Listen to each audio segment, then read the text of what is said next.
नमस्कार, वंदे मातरम। मैं हूं श्यामगिरी। आप देख रहे हैं हमारा चैनल मुद्दा भारत का। मुद्दा भारत का यानी मुद्दा आपका। मुद्दा है महाराष्ट्र की राजनीति की खबरों का। आज के हमारे वीडियो में खबर यह है कि छगन भुजबल ओबीसी की लड़ाई में अपना खुद का पार्टी निकालने की तैयारी में है। अभी इसके पहले उनके बारे में खबर थी कि वो उद्धव जी के साथ में मिलने जा रहे हैं और उद्धव जी की पार्टी में शामिल होने जा रहे हैं। उसके पहले बीजेपी में शामिल हो रहे थे, ये भी खबरें थी। लेकिन अब ये खबर है कि वो खुद का अपना पार्टी निकालेंगे और उनका पहले से ही एक है ब्रांड समता पार्टी का। तो क्या वो समता परिषद है, क्या उसी को कंटिन्यू रखेंगे या कुछ और नाम देंगे, या क्या उनके दिमाग में है, क्या उनकी राजनीतिक सोच है आगे की, उसी को हम चर्चा कर लेंगे और जानेंगे कि छगन भुजबल का जो है स्टेप लोकसभा के बाद विधानसभा में जो है किस तरह का रहेगा। सर, क्या लगता है? छगन भुजबल की काफी चर्चाएं होती है। एक बात है, ये समता परिषद का मैंने जिक्र जो किया, उसमें एक टेक्निकल प्रॉब्लम उनको ऐसा है कि समता परिषद में बहुत सारे लोग हैं, अलग अलग विचार के मगर समतावादी लोग हैं। वो कभी नहीं चाहेंगे कि समता परिषद जो एक सोशल व्यासपीठ है, सोशल फोरम है, उसको पॉलिटिकल पार्टी में कन्वर्ट किया जाए। वो भुजबल साहब को, और वो भी तगड़े नेता है, विचारवंत लोग हैं, विद्वान लोग हैं और कार्यकर्ता लोग हैं और जेन्युइनली ऑनेस्ट लोग हैं। समता परिषद में जो काम करते हैं वो बोलेंगे कि भुजबल साहब आप पार्टी निकालो, पर समता परिषद कन्वर्ट मत करो, समता परिषद रहने दो। और वो करेंगे। और बाद पहले पटना में समता परिषद का बड़ा अधिवेशन ओबीसी का उन्होंने लिया था, राष्ट्रव्यापी। उसको बहुत बड़ा प्रतिसाद मिला था, कई लाख लोग आए थे करके। शरद पवार ने बाद में उनको तेलगी में फंसाया, बाद में एमआईटी में फंसाया, बाद में महाराष्ट्र सदन में फंसाया। उनको ऊपर नहीं आने देने के लिए कई कांड किए गए और बाद में उसमें इतने वो फंस गए कि मरने तक आ गए। मतलब जेल में उनकी मारने की साजिश हो गई। इतना हो गया था कि उनको हालत देखी होगी। उस समय बाहर आते थे तो कैसा लगता था, लगता था कि अभी मरेगा, बाहर नहीं आएगा जेल से, ऐसा ही लगता था कि जी बिल्कुल। आपने भी देखा होगा उस समय का। तो समता परिषद इसमें नहीं कन्वर्ट होगी। अलग पार्टी के बारे में ऐसा है कि शरद पवार, मैं एक बड़ा स्टेटमेंट कर रहा हूं, शरद पवार और अजित पवार में जितनी नफरत, जितना द्वेष और जितनी स्पर्धा और जितनी दाहकता पैदा हुई थी शरद पवार और अजित दादा में, उतनी ही दाहकता, उतनी ही तीव्रता की नफरत अब भुजबल और अजित दादा में हो गई है, शुरू हो गई है, बहुत आगे बढ़ चुकी है। सर, भुजबल का आज महाराष्ट्र में नंबर 1 का दुश्मन अगर कोई है, भुजबल का महाराष्ट्र में दुश्मन नंबर 1 अगर कोई है तो वो अजित दादा है। शरद पवार को उन्होंने बोला कि स्वार्थी है, अपनी बेटी के लिए पार्टी तक टूटने की परवाह इन्होंने नहीं की। शरद पवार पे आरोप लगाया, किसने? भुजबल साहब ने। आज की तारीख में उनको यह बोलने पे मजबूर हो रहा है कि मैं नाराज हूं। और हमारे अजित दादा पवार ने अपनी बीबी के प्यार के लिए जोरू का गुलाम, लोकसभा में हारने के बाद राज्यसभा जो मुझे मिलनी चाहिए थी वो बीबी को दे दी। वो वहां जाके क्या करने वाली है? किचन संभालेगी? क्या करेगी? उसकी इतनी ताकत है क्या मंत्री बनने की? और वो भी मंत्री पद के लिए तो वो पीछे पड़े हैं अमित शाह और मोदी जी के कि मैं मेरी बीबी को मंत्री बनाओ। सुप्रिया सुले मंत्री नहीं बन पाई, मुझे एक और जाना है आगे, उसको मंत्री बनाओ, अभी कैबिनेट मंत्री बनाओ। सर, अजित दादा कैसे दुश्मन बनाते जा रहे देखो। जैसे उन्होंने बोला, उन्होंने क्या किया आइडिया कि आजकल जैसे मैं कल बोला कि रामदास कदम जब बोलता है तो वो शिंदे साहब ही बोलते हैं। बिल्कुल। उन्होंने क्या किया, अपने लोगों को काम धंधे पे लगा दिया और सुनेत्रा वहिनी का नाम आगे बढ़ा दिया। कैबिनेट बोर्ड भी लग गए, आज खासदार पूजा नामदार। हाँ, तो वो तो उतने चतुर है, मगर उनका बाप भी बैठा है इधर सामने। प्रफुल्ल पटेल ने स्टेटमेंट दिया कि अगर कैबिनेट मिनिस्ट्री मिलती है हमारे गुट को तो मैं ही कैबिनेट मिनिस्टर रहूंगा। ये चैलेंज किसको है? अजित दादा को है। बिल्कुल है। सीधा अजित दादा को है कि तुम क्या अपनी बीबी की बात करते हो? जब उठे तब बेटा बीबी क्या हो रहा है? हम भी है मैदान में, हम भी जिंदा है, हमारा भी क्लेम है। मैंने राज्यसभा इसलिए त्याग पत्र दिया था ताकि किसी ये न बोले कि भाई शरद पवार की मेहरबानी से मिला, राज्यसभा इन्होंने कंटिन्यू किया। इसलिए मैंने ये करके फिर से चुन के आया नए सिरे से। अब आपने राज्यसभा उनको दे दी, कोई बात नहीं, उनको कैबिनेट मंत्री भी बनाने की बात आप कर रहे हैं। आपको पार्टी बढ़ानी है कि फैमिली बढ़ानी है? सर, कल विद्रोह होता है अजीत दादा के साथ, होने वाला है, तो भुजबल और प्रफुल्ल पटेल साथ में रहेंगे। और ये जितने भी मंत्री है ना उनके, उसमें से एक सुनील तटकरे छोड़ के बाकी सब मंत्री भी भुजबल और प्रफुल्ल पटेल के साथ आएंगे, बिल्कुल आ जाएंगे, और स्वतंत्र पार्टी बना के अजीत दादा को खत्म करेंगे। शरद पवार के साथ जो अजीत दादा ने किया, सर ऊपर बैठे हैं, वो भी देखते हैं, वही होने वाला है, वही अजीत दादा के साथ होगा। और उसके लिए ज्यादा टाइम नहीं है। अजीत दादा के अपने ही पार्टी वाले लोगों पे अत्याचार बढ़ रहे हैं, अपनी पार्टी वालों के। सर मैं आज भविष्य करता हूं, आज करने में मजा भी है। सर युगेंद्र पवार छोटा बच्चा है, कच्चा भी है, और वो अजीत दादा को बारामती में खड़ा होकर हराएगा, विधानसभा, और हारेंगे वो, क्योंकि उनके प्रति बहुत गुस्सा है अभी लोगों में कि परिवार में? लोगों में गुस्सा है। बीजेपी वाले बोलते हैं कि ये बांडगुड़ पैरासाइट कहां से लाके हमारे ऊपर थोप दिया, विक्रम वेताड़, ये वेताड़ कहां से लाए, क्या लेना देना इसका, हमको क्या जरूरत थी? शिंदे साहब भी बोलते हैं प्राइवेट में, ये क्या जरूरत थी इनके लेने की, इनके आने से क्या फर्क पड़ा, उल्टा नुकसान हुआ। लोग बोले अरे शरद पवार जैसे सीनियर नेता को दगा दिया बीजेपी ने। ठाकरे साहब का समझ सकते थे क्योंकि शिंदे अस्वस्थ थे, शिंदे साहब की साल भर मन की तैयारी हो रही थी लोगों के कि जाने वाले, ये अचानक से इनको उठाया और यहां लेके आए, और 10 मंत्री पद दिए, सब बड़े बड़े मंत्री पद दिए। बीजेपी वालों को नहीं दिए, शिंदे साहब को नहीं दिए, और उनको दे दिए। शिंदे साहब को वो कीड़ा मुंगी तुम्हारा क्या जड़ी बूटी का मंत्रालय दे दिया, राज्य मंत्री प्रभार प्रतापराव जाधव को, और इनको कैबिनेट वाले। ऐसा क्या इनमें देखा है उन्होंने, क्या देखा है? अजीत पवार की क्या हैसियत है जो फडणवीस के पास नहीं है? फडणवीस के ऊपर उसको बिठा दिया, शिंदे साहब के ऊपर बिठा दिया उसको। तो ये गुस्सा जो है ना, असल में वो अजीत दादा के ऊपर जितना है ना, उतना फडणवीस और शिंदे का गुस्सा मन ही मन में अमित शाह के ऊपर भी होगा। ये अमित शाह काड़ी लगा रहे हैं, महाराष्ट्र की बीजेपी खत्म करने का अमित शाह का डाव है। फडणवीस को खत्म करते करते वो बीजेपी खत्म कर रहे हैं, क्योंकि भुजबल ने क्या बोला? भुजबल ने बोला कि मुझे अमित शाह ने बोला है कि नासिक जाओ, वहां खड़े हो जाओ खड़े अजीत दादा पवार के पार्टी के ओर से। सर जब ये भुजबल को अमित शाह ने कहा तो उन्होंने फडणवीस को पूछा नहीं, शिंदे साहब को पूछा नहीं, डायरेक्ट उनको बोल दिया। ये शिंदे का अपमान था, फडणवीस का अपमान था। तो उन्होंने, शिंदे साहब ने बोला कि किसी भी हालत में हम गोडसे को ही टिकट देंगे, हम नहीं देंगे इसको। वही हुआ है, उन्होंने नहीं दिया, जिद पकड़ के बैठे।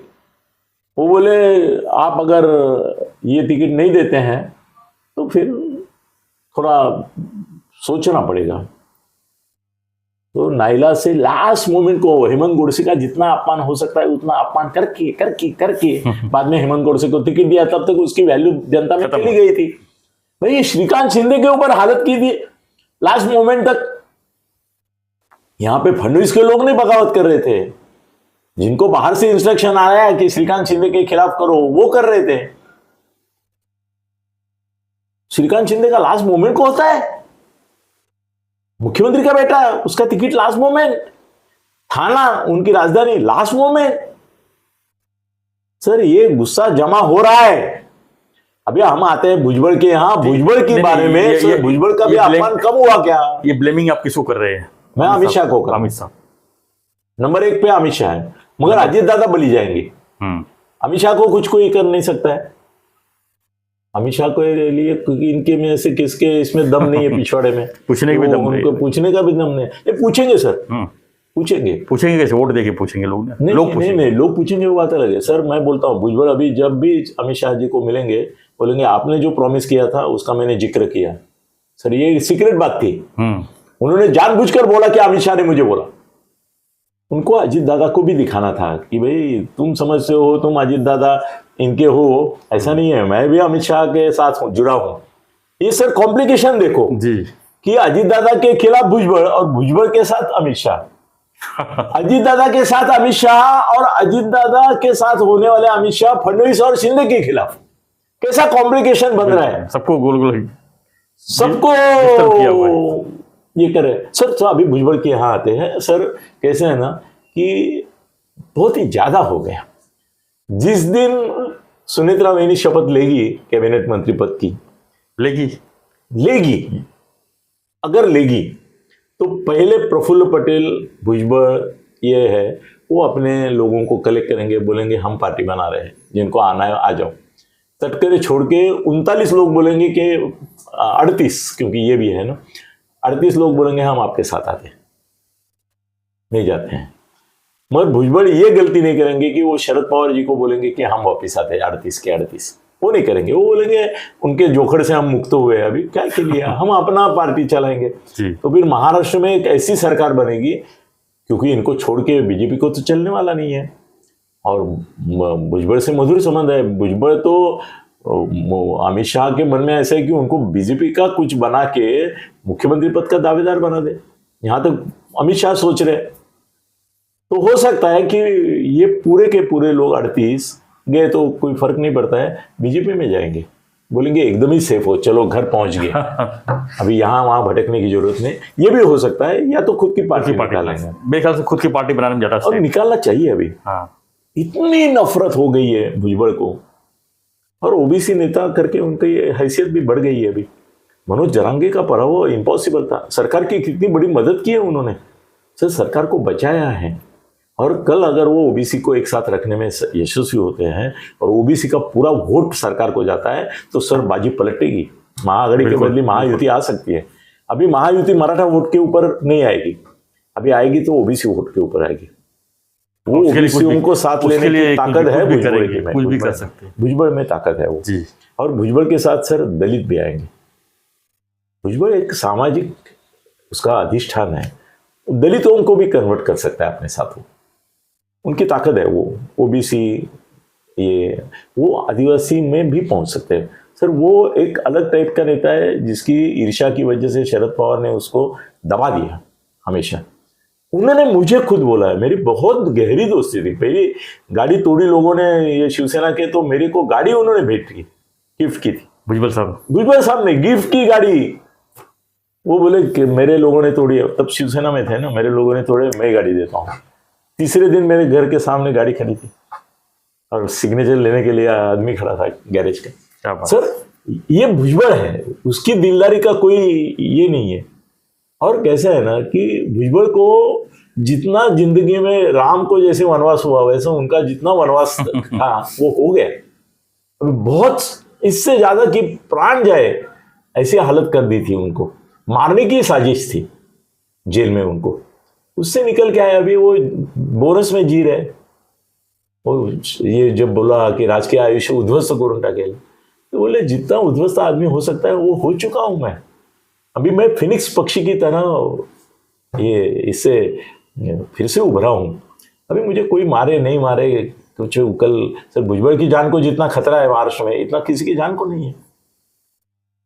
अगर ये बातें बोले तो अच्छा नहीं है, मगर भुजबल की जान को जितना खतरा है उतना खतरा किसी को नहीं है। पर भुजबल को जो सिक्योरिटी होनी चाहिए वो सिक्योरिटी दी नहीं गई है। अभी देंगे शायद, मगर सरकार को बचाने में भुजबल ने बड़ी भूमिका निभाई है, मगर वो अजीत दादा को डुबा के रहेंगे, ये लिख लो। लेकिन भुजबल भी आगे भी बने रहे इसी तरह, मतलब महायुति को अगर फिर से लाने में कामयाब होते तो हीरो बन जाएंगे। वही एक आशा है अभी, बस भुजबल ये आशा है। फडणवीस ब्राह्मण है, शिंदे साहब मराठा होते हुए मराठा जरांगे के साथ गए हैं, बाकी जो बचे कुचे वो शरद पवार के साथ गए हैं, मुसलमान पूरे उद्धव के साथ गए हैं। दलित जो है वो कांग्रेस के साथ गए हैं। यस, ओबीसी की ताकत सर इतनी ज्यादा है कि देश में भी ओबीसी जो है उनकी जनसंख्या सबसे ज्यादा है। अभी जाति न्याय जनगणना अगर महाराष्ट्र में करेंगे ना तो उससे सबसे बड़ी नौबत मराठा समाज को होगी। ये बोलते हैं ना जाति न्याय करो करो करो, उनको मालूम है जिस दिन जाति न्याय जनगणना हो जाएगी उस दिन मराठा असल में कितने वो ये हो जाए, इसके पहले वो कुर्मी में आना चाहते हैं।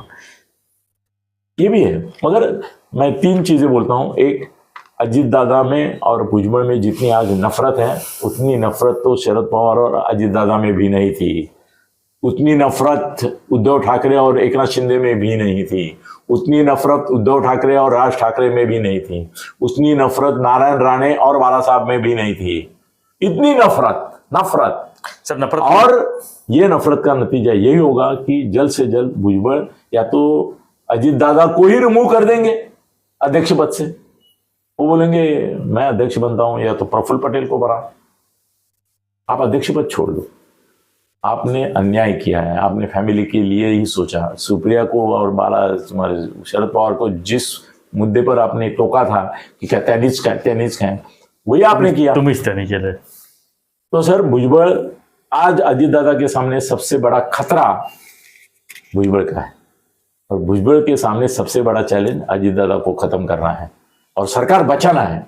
सर वही सरकार ये महायुति को बचा सकते हैं, भुजबल ही बचा सकते हैं। पूरा ओबीसी अगर एक साथ उनके साथ जुड़ने में मदद की सरकार ने उनकी, और ओबीसी को जो चाहिए वो दिया, उनको कुछ नहीं चाहिए। वो बोलते हैं खाली हमारे में उनको मत लो, हमारा ताट अलग रखो, बोलते हैं ना वो। उनका ताट अलग रख दिया सर। 100% ओबीसी आपके साथ, और 100% ओबीसी के साथ आ गए तो बाकी सब जातियों का एक समीकरण बना के, क्योंकि अभी जातिवाद पे ही चुनाव लड़ेंगे जी, तो फिर मराठा इनके साथ जाएंगे, मराठा और मुसलमान एक साथ हो जाएंगे। पहले एक बार ऐसा हुआ था, मामूली करके बोलते थे उस समय उसको, ये शिवराज चौहान। अभी लोकसभा में भी तो वही हुआ है, मराठा और मुसलमान साथ में हो गए। हाँ, तो अभी ऐसा है कि भुजबल अजीत दादा को सबक सिखाएंगे। अभी अलग पार्टी निकाल के करते हैं, बीजेपी में जाके करते हैं, मगर उनको पार्टी निकालना चाहिए अलग से। इससे ज्यादा उनको बीजेपी में जाना चाहिए। ऐसे मत कम मैं हूं, अलग पार्टी मत निकालो। अभी जाओ, वहां पे नेता की जरूरत है। एक ओबीसी की पार्टी है वो जी। ये ब्राह्मण है हमारा फडणवीस, बहुत बुद्धिशाली है ये है। पर सर चाणक्य कभी चंद्रगुप्त नहीं बनता है। चलो, धन्यवाद सर। तो फ्रेंड्स, आपकी हमारी चर्चा पर क्या प्रतिक्रिया है, मैं कमेंट बॉक्स लिखिए और बने रहिए हमारे साथ, और चैनल को लाइक शेयर और सब्सक्राइब जरूर कीजिए। धन्यवाद। जय हिंद, जय महाराष्ट्र, जय श्री राम।